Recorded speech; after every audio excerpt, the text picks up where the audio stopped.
지난주 미국에서는 연준의 금리 정책이 새로운 전환점을 돌게 되었습니다. 상하원 청문회에 출석한 파월 의장이 최근 들어 냉각되어 가고 있는 노동시장에 주목하면서 앞으로 실업률의 급격한 상승 없는 경기 연착륙을 강조했기 때문입니다. 다음 날 노동통계국이 발표한 소비자 물가 지수 6월 CPI가 전월 대비 둔화가 아니라 오히려 하락함으로써 9월 금리 인하는 사실상 확정되었습니다. 하지만 파월 의장은 청문회에서 인플레이션과 실업률의 균형을 찾기 위해 밤잠을 설치고 있다고 토로했습니다. 따라서 오늘 포커스 노톡의 주제는 미 금리 정책의 방향 전환, 파월이 밤잠을 설치는 이유입니다. 오늘의 이슈 포인트는 연준 금리 인하 확정, 파월 의장 진퇴양난, 그리고 시나리오별 투자 전략 등의 순서로 살펴보도록 하겠습니다. 자, 이제 그러면 그 상세한 이야기 속으로 들어가 보겠습니다. 안녕하세요. 포커스 글래톡의 오보 박사입니다. 미국 중앙은행의 수장으로서 파월 의장은 1년에 두 번씩 상하원 청문회에 출석하여 연준의 통화 정책에 대해 보고를 하고 의원들과 질의응답을 합니다. 지난주 이틀에 걸쳐 금년도 상반기 의회 증언이 있었는데요. 파월 의장의 핵심 발언은 다음과 같이 압축될 수 있습니다. 즉, 인플레이션을 연준의 2% 목표로 되돌리는 동시에 급격한 실업 증가를 막는 균형을 맞추는 것이 급선무라고 강조하면서 이것이 내가 밤잠을 설치게 되는 가장 큰 넘버원 요인이다. 그리고 그 목표를 달성할 가능성을 최대화하는 결정을 내리려 노력하는 것이 새벽 시간에 가장 많이 고민하는 문제라면서 연준 의장으로서 솔직한 고뇌를 털어놓았습니다. 그러면 파월 의장이 강조한 인플레이션과 실업률의 균형점이란 무엇일까요? 이것은 연준의 두 가지 책무, 즉 듀얼 맨데이트에 근거하고 있는데요. 1977년에 개정된 연방준비은행법의 2조 A항에 연준의 법적 의무는 최대 고용, 맥시멈 인플로이먼트를 촉진하고 물가 안정, 프라이스 스테빌리티를 추구하는 것이라고 명시되어 있습니다. 여기에 부가적인 의무로 장기 이자율의 적정 유지를 위해 노력해야만 합니다. 이 두 가지 책무를 경제학 관점으로 설명하자면 오른쪽 그래프에서 같이 중앙은행으로서 연준의 통화 정책이란 가로축에서 실업률 4.2% 내외, 그리고 세로축에서 인플레이션 목표 2%의 최적 조합인 A점을 찾아가는 과정이라고 할 수 있습니다. 파월 의장의 상하원 청문회에서 핵심 발언 포인트는 다음에 두 가지로 요약될 수 있습니다. 즉, 그동안 인플레이션 측면에서 상당한 진전을 이루었고, 아직 2%까지 가기 위해 더 확실한 데이터가 필요하지만, 앞으로 물가가 더 낮아질 것이라는 데 확신이 있다. 하지만 최근 노동시장이 상당히 둔화되고 있는 것을 보고 있으며, 따라서 향후에는 인플레이션뿐만이 아니라 최대 고용 측면도 함께 고려해야 한다라고 강조했습니다.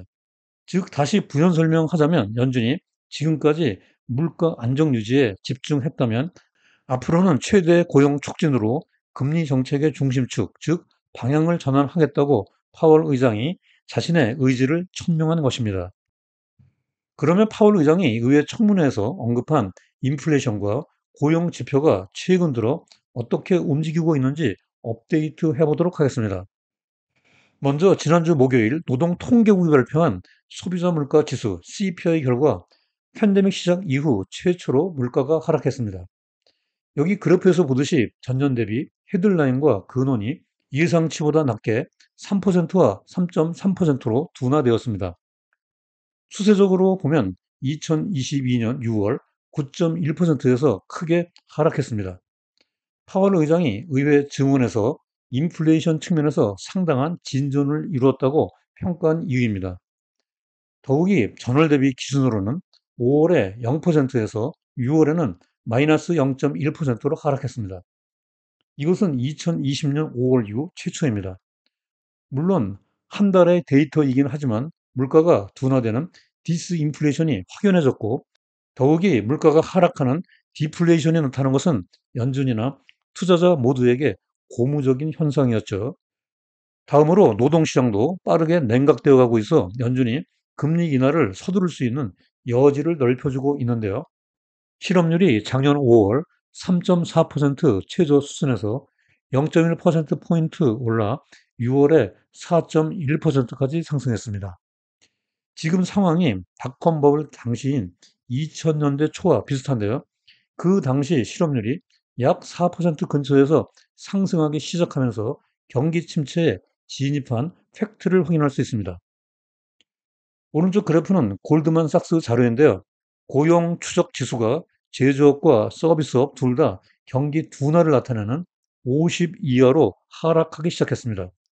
이 지수가 50 이하로 떨어지면 과거 2009년 또 2020년에 경기 침체가 찾아왔습니다.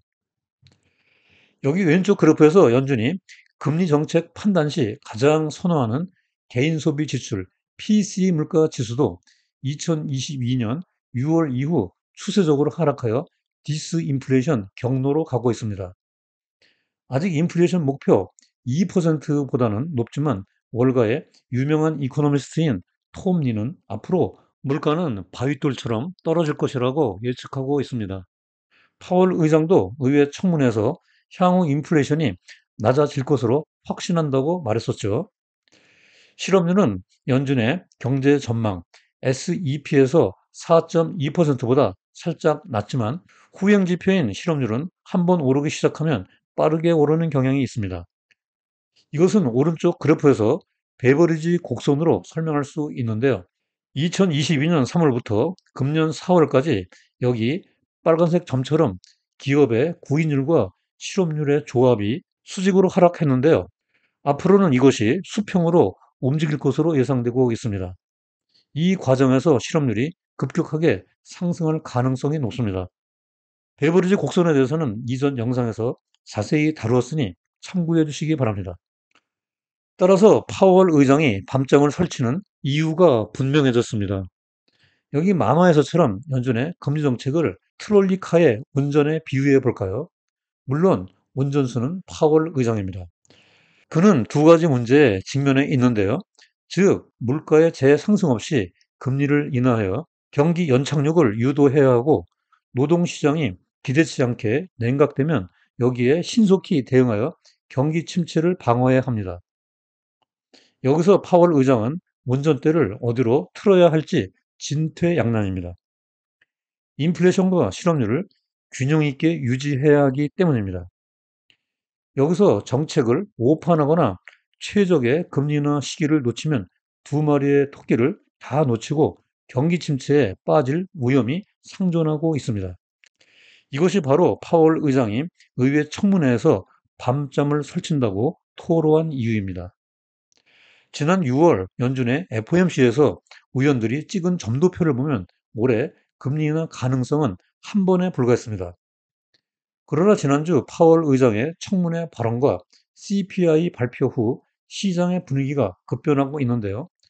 왼쪽 그래프에서 보듯이 연방기금금리 일일물 인덱스 수합, 즉 OIS가 55bp에서 거래되고 있어 트레이더들은 금년 중 3번의 금리 인하에 베팅하기 시작했습니다. 오른쪽 그래프에서 보듯이 선물 시장에서는 10월물 연방기금리 선물 거래량이 폭증하고 있습니다. 이것은 트레이더들이 9월에 FOMC에서 연준이 금리를 50bp 한꺼번에 인하할 것으로 베팅하고 있다는 것을 의미합니다. 한편 시카고 선물 거래소의 페드 워치도 9월, 11월, 12월에 3번 금리 인하를 전망하고 있습니다. 참고로 9월 FOMC는 11월 대통령 선거 이전에 열리는 마지막 금리 정책 회의입니다. 하지만 연준이 금리를 인하할 때 경기 침체가 시작된 역사적 사례에 유의해야 합니다. 여기 왼쪽 그래프에서 보듯이 정책 금리가 인하될 때마다 회색막대의 경기 침체 구간에 들어간 팩트를 확인할 수 있습니다. 오른쪽 그래프는 10년물과 3월물 장단기 금리 차와 샴 지표를 폭에서 그린 것인데요. 둘 다 역사적으로 완벽한 경기 침체 지표입니다. 장단기 금리 역전이 풀리면서 정상화되고 샴 지표가 레드라인 0.5 이상으로 상승하면 한 번도 예외 없이 회색 막대에 경기 침체 영역에 진입했습니다. 현재 장단기 금리차는 마이너스 124bp, 그리고 샴 지표는 0.43입니다. 따라서 앞으로 투자자들은 두 지표를 면밀히 모니터링하면서 향후 경기의 방향성을 철저히 파악해 나가야 하겠습니다. 한편 세계 골지의 채권 투자 자산 운용 회사인 핑코는 최근 경기 침체 시 투자자들이 알아야 할 것이 무엇인지 보고서를 냈는데요. 여기서 이 표는 경기 침체 시 자산 군별 수익률에 대한 유용한 정보를 제공하고 있습니다. 경기 침체 전반부에는 채권 투자만 4.7%의 수익을 냈으나, 반면에 다른 자산들은 큰 폭으로 하락했습니다. 특히 주식과 하이힐드 투자에서 마이너스 30%에 가까운 손실이 발생했습니다. 하지만 경기 회복으로 전환되기 시작하는 경기 침체 후반부 실적은 전반부와 매우 다릅니다. 즉, 경기를 선반영하는 주식이 가장 높은 22% 이상의 수익률을 냈습니다. 이때 하이힐드는 채권이지만 주식 수익률을 따라갑니다. 국고채와 회사채 등 채권 투자도 10% 이상의 수익률을 실현했습니다. 따라서 경기 침체는 누구에게나 고통이지만 투자자들에게는 위기와 기회가 공존한다고 할 수 있겠습니다. 물론 여기서 과거의 수익률이 미래의 투자 실적을 보장하지는 않습니다. 하지만 월가의 많은 전문가들은 아직 미국 경제가 경기 침체에 진입할 가능성을 낮게 보고 있습니다. 최근 뱅크 오브 아메리카 리서치가 글로벌 펀드 매니저들을 대상으로 실시한 설문조사에 따르면 64%의 전문가들이 향후 12개월 이내 연착륙을 전망하고 있습니다. 오로지 5%의 응답자만이 경착륙을 예상하고 있고, 노 랜딩, 즉 무착륙도 26%나 됩니다. GDP 성장률이 다소 둔화되는 가운데 기업의 실적이 상승하는 경우라면 베스트 시나리오가 발생할 수 있습니다. 이때 S&P 500의 평균 수익률이 3.6%였고 주가 상승 확률은 79%에 달했습니다. 이러한 경우의 수가 발생할 확률은 11% 정도로 낮은 편이나, 오른쪽 그래프를 보면 S&P 500 기업들의 향후 분기별 실적이 우상향할 것으로 기대되고 있어 주식 투자의 베스트 시나리오가 될 가능성이 높습니다. 그러나 위에서 살펴본 대로 노동시장이 예상치 않게 냉각되어 가면 연준이 금리를 내릴 때 경기 침체에 빠질 가능성이 상존하고 있으므로 투자자들은 이에 대한 경계심을 늦추어서는 안 되겠습니다. 자, 이제 오늘 영상의 끝 순서로 주요 내용과 시사점, 그리고 투자자 관점에서 유의사항을 포커스 포인트로 정리해 보도록 하겠습니다. 첫째로 최근 물가가 디스인플레이션 경로로 가고 있는 가운데 노동시장이 냉각되어 가면서 통화정책의 방향이 실업률 중심으로 전환되어 갈 전망이다. 그러나 연준이 금리나 최적의 시기를 놓치면 두 마리 토끼를 다 놓치고 경기 침체에 빠질 잠재적 위험이 상존하고 있다. 둘째로 최근 파월 의장의 청문회 발언과 CPI 발표 후 당초 점도표에 근거한 금리 예상 경로가 크게 변동되고 있다. 시장에서 트레이더들은 대선 전인 9월에 연준이 50bp 인하로 피벗을 개시하고 금년 중 금리 인하 횟수를 3번에 베팅하는 거래가 크게 증가하고 있다. 셋째로, 그러므로 연준의 금리 인하 시 경기의 방향성을 상시로 업데이트하여 이에 대한 시나리오별 투자 전략을 수립해 나갈 필요가 있다. 경기 침체에 진입하는 경우에는 전반부에는 채권, 후반부에는 주식, 하이힐드, 채권 등으로 구성된 포트폴리오가 선호된다. 그러나 경기 연착륙의 경우에는 GDP 성장이 다소 둔화되더라도 기업의 실적이 뒷받침되면 주가가 상승할 확률이 높으므로 시장에 계속 머물러 있는 것이 바람직하다고 정리할 수 있겠습니다. 본 영상 시청 후 블로그 오보의 경제너머에 들어가면 전체 방송대본 스크립트를 읽어볼 수 있습니다. 영상에서 놓친 구체적인 데이터 확인과 복습용으로 많이 활용해 주시기 바라고요. 영상 업로드 몇 시간 후 댓글에 바로가기 링크를 걸어놓겠습니다. 긴 장마와 삼복 더위에 건강 관리에 각별히 유의하시고요.